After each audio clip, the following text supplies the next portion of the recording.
Kafka, The Metamorphosis Part 4. But, at Gregor's first words, the manager had turned away and only glanced back, with snarling lips, over his trembling shoulder. During Gregor's speech, he had not stood still for a moment. Instead, he had retreated furtively, step by step, toward the door, always keeping Gregor in sight, as if some secret law forbade him to leave the room.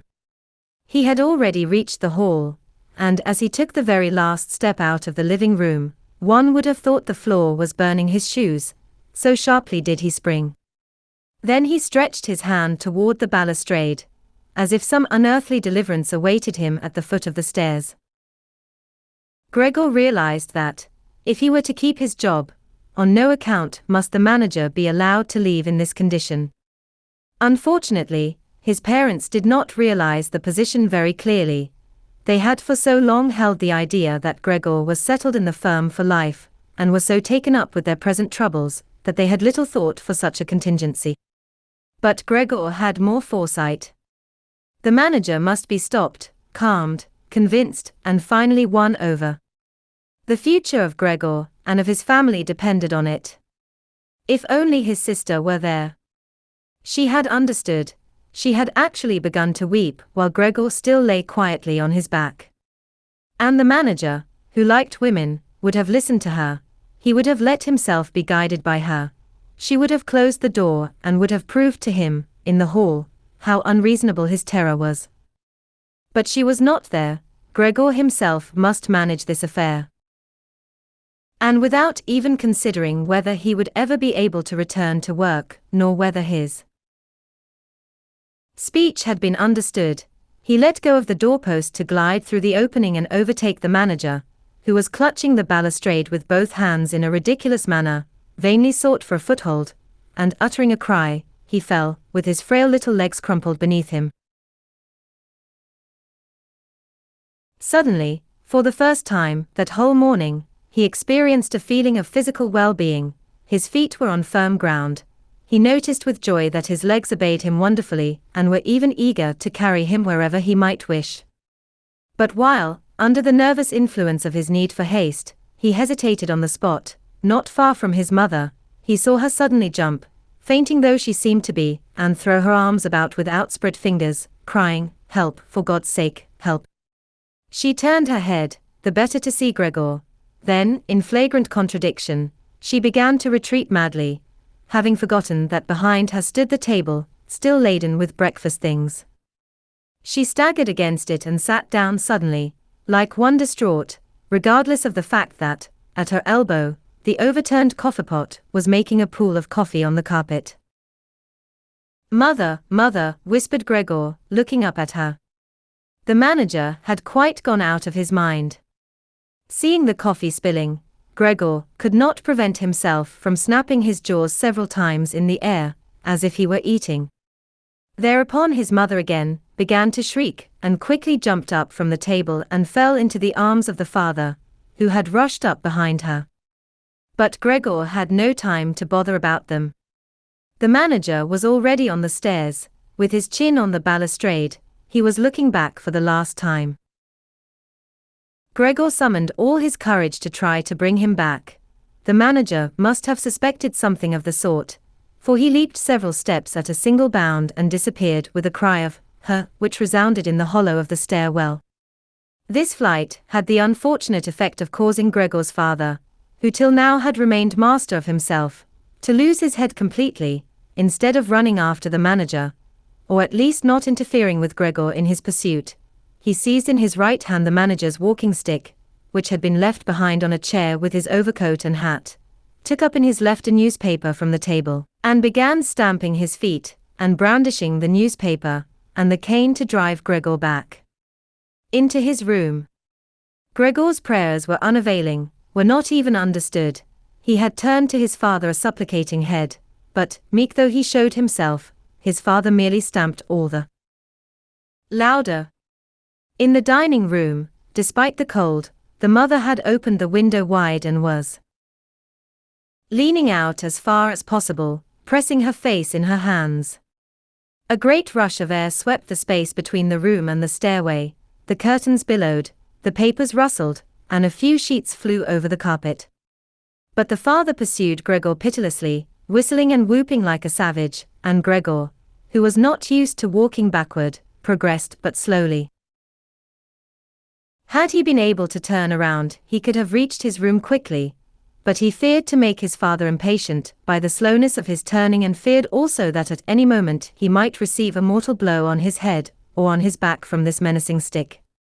Soon Gregor had no choice, for he realized with terror that when he was going backward he was not master of his direction, and, still fearfully watching the attitude of his father out of the corner of his eye, he began his turning movement as quickly as possible, which was really only very slowly. Perhaps his father realized his good intention, for, instead of hindering this move, he guided him from a little distance away, helping Gregor with the tip of the stick. If only he had left off that insupportable whistling. Gregor was completely losing his head. He had nearly completed his turn when, bewildered by the din, he mistook his direction and began to go back to his former position. When at last, to his great joy, he found himself facing the half-opened double doors, he discovered that his body was too big to pass through without hurt. Naturally, it never occurred to his father, in his present state, to open the other half of the double doors in order to allow Gregor to pass. He was dominated by the one fixed idea that Gregor should be made to return to his room as quickly as possible. He would never have entertained the long-winded performance which Gregor would have needed to rear up and pass inside. Gregor heard him storming behind him, no doubt to urge him through as though there were no obstacle in his path. The hubbub no longer sounded like the voice of one single father. Now was no time to play, and Gregor, come what may, hurled himself into the doorway. There he lay, jammed in a slanting position, his body raised up on one side and his flank crushed by the door jamb, whose white paint was now covered with horrible brown stains. He was caught fast and could not free himself unaided. On one side his little legs fluttered in the air, on the other they were painfully pressed under his body. Then his father gave him a tremendous blow from behind with the stick. Despite the pain, this was almost a relief.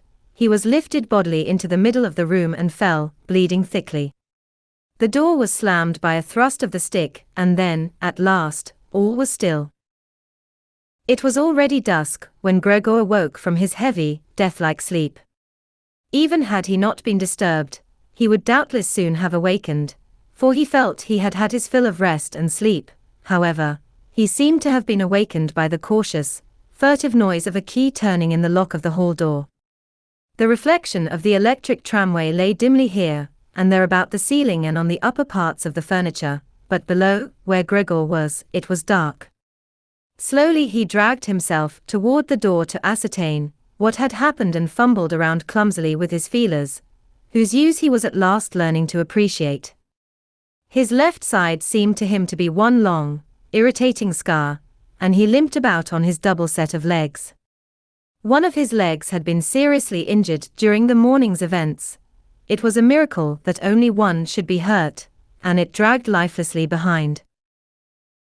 When he reached the door, he realized what had attracted him, the smell of food. For there was a bowl of sweetened milk in which floated little pieces of bread. He could have laughed with delight. His appetite had grown so since morning. He thrust his head up to the eyes in the milk. But he drew it back quickly.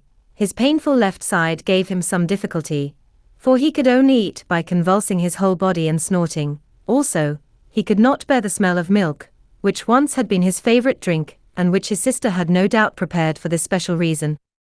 He turned from the bowl in disgust, and dragged himself to the middle of the room. The gas was lit in the dining room. He could see it through the cracks of the door. Now was the time when, ordinarily, his father would read aloud to his family from the evening paper, but this time Gregor heard nothing. Perhaps this traditional reading, which his sister always retailed to him in her conversation, and in her letters, had not lapsed entirely from the customs of the household. But everywhere was still, and yet surely someone was in the room. What a quiet life my family has led, thought Gregor, staring before him in the darkness, and he felt very proud, for it was to him that his parents and his sister owed so placid a life in so nice a flat. What would happen now, if this peace, this satisfaction, this well-being should end in terror and disaster? In order to dissipate such gloomy thoughts, Gregor began to take a little exercise, and crawled back and forth over the floor.